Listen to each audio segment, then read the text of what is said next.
রাতের অন্ধকারে চাঞ্চল্য সিধাই থানাধীন আমগাছিয়া কালিকামুড়া পূর্বপাড়ায় স্থানীয় শ্রী শ্রী নরমদেশ্বর শিবলিঙ্গ বীর হনুমান মন্দিরে দুষ্কৃতীরা হামলা চালিয়ে ভাঙচুর চুরির ঘটনা ঘটায় বলে অভিযোগ।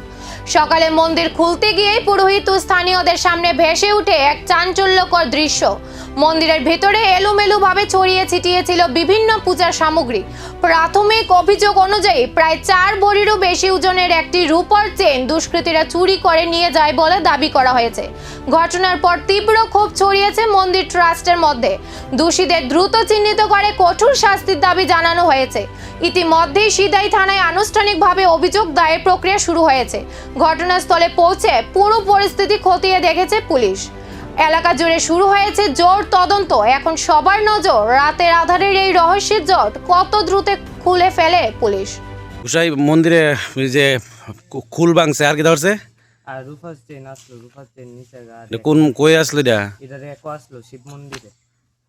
আর রেক রুকটি ভাঙছে না এক রূপটি এটা শোভা শঙ্খ দেখছি পয়রা রইছে এটি ভাঙছে নি না শঙ্খ বুদ্ধ ভাঙছে না বুদ্ধ শুধু শঙ্খটা হ্যাঁ শুধুটা ভাঙছে বড়টা না। তাহলে রূপার চেন আসলে একটা লয়ে গেছে। ঠিক আছে। রাতের অন্ধকারে কে চালালো এই হামলা, ধরা পড়বে কি দুষ্কৃতীরা? চলছে তদন্ত।